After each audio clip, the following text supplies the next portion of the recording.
Hey there, welcome to my channel. In today's video, I will be sharing with you some products that I've hit pan on. So without any delays, let's get started.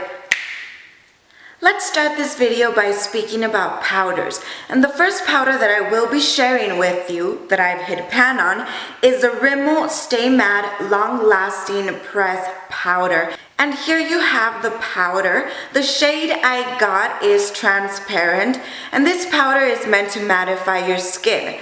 It does exactly what it claims. I usually wear it whenever I feel too oily, when I need a small retouch, and I feel like it mattifies my skin quickly and instantly.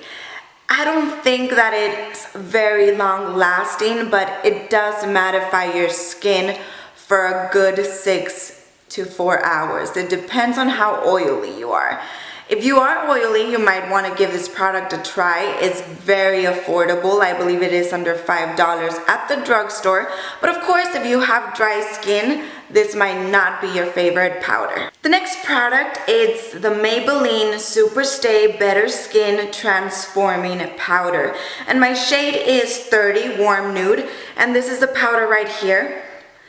This powder has a very nice formula. I feel like it literally makes your skin look like skin. It doesn't mattify you too much, but of course it doesn't make you look extra glowy either. It doesn't make you look glowy at all. I believe it just has a perfect skin finish.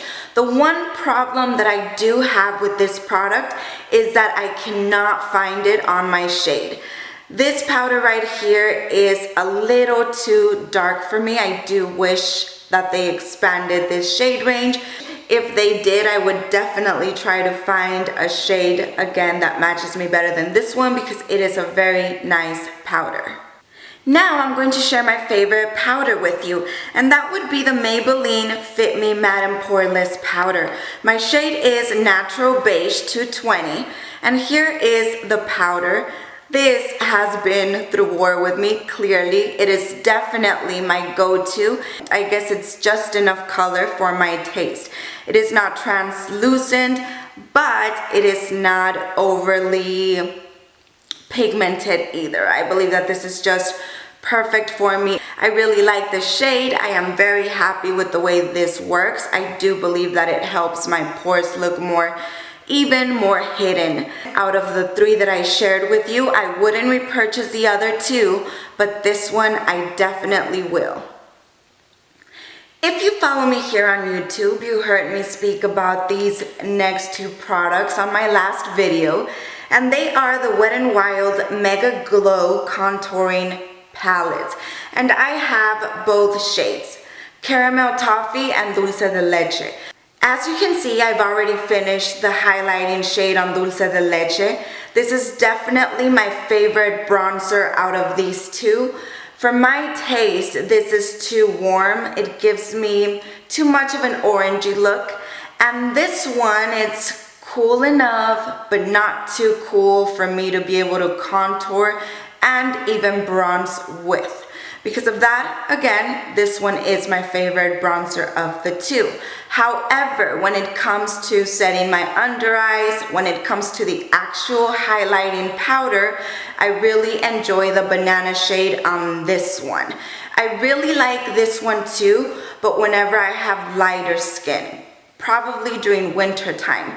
When summertime comes around, I really enjoy this banana shade. It's not too overpoweringly yellow. It is just perfect in my perspective. Now let me share the first bronzer that I've hit pan on, and it is the Butter Bronzer by Physicians Formula. This is my favorite drugstore bronzer. It doesn't give you a matte finish. It gives you a very silky, beautiful skin-like finish. I really enjoy this product. It is not warm, but it is not super cool. I do use it to contour, and a lot of the times this is my go-to product for bronzing as well. The next bronzer is the Benefit Hoola bronzer, and this is not the bigger size, this is a smaller one. This is the 0.14 ounces. My sister did give me a bigger size for Christmas already, so I am definitely restocked. This is a very, very nice bronzer. I think this is a little bit more on the warmer than on the cooler side, but it is warm in a beautiful way. It is not overly orange. It is just the perfect tone, if you ask me. It is one of my favorite bronzers.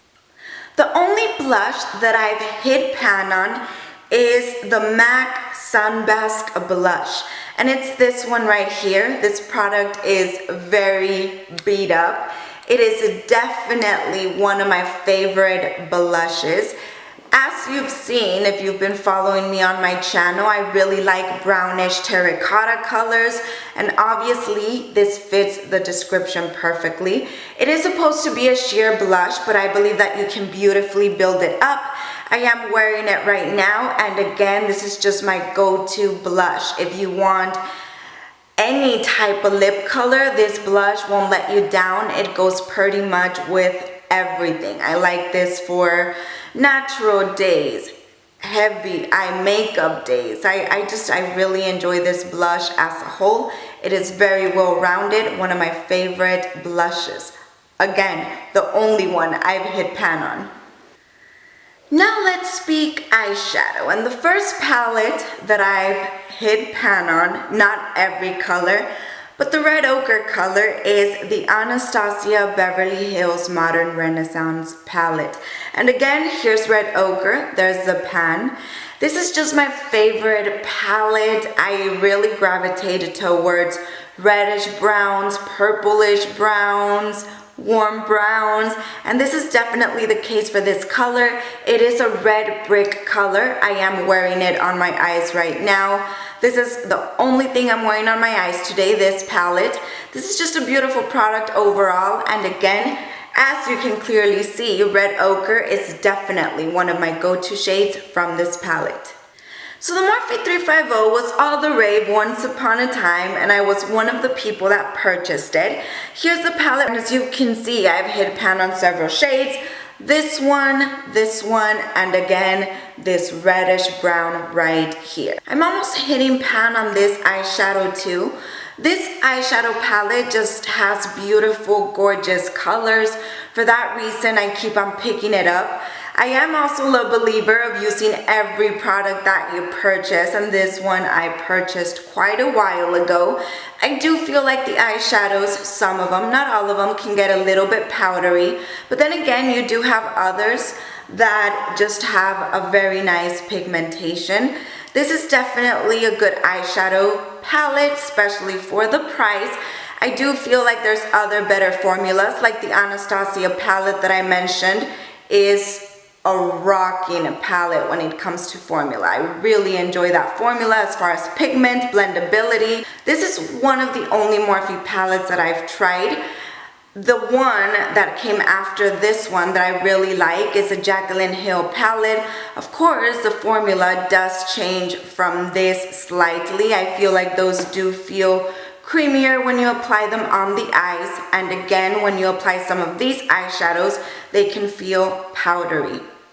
So, probably and perhaps now that they've made newer palettes, their formula has improved and changed, but these do feel a little bit powdery to me. Just my personal point of view. But again, I'm hitting pan on a lot of the colors, so you can tell that I really like the color scheme on these palettes. At least on this one, the Morphe 350. The only single eyeshadow I've ever hit pan on is Brown Script by MAC. And here you can see the eyeshadow. You can see the pan, it's saying hello to you right now. It's speaking to you. This again is just one of my favorite colors to just automatically take and apply on my eyes. It is a beautiful brown brick red color. At this point, I've shown you two palettes where I've hit pan on that color or a similar color to this one. This is just a gorgeous color in my perspective. It gives you a beautiful warmness pop, and it looks gorgeous with red lipstick, which if you know me, it's my favorite. So again, this is the only one eyeshadow I've ever hit pan on. We've come to the end of this video. Hopefully you found it interesting. If you did, please give it a thumbs up. Don't forget to subscribe if you haven't already. Hit that bell button for notifications. Leave your comments and requests down below, and hopefully I see you around next time. Have a beautiful day or a very wonderful night. Goodbye.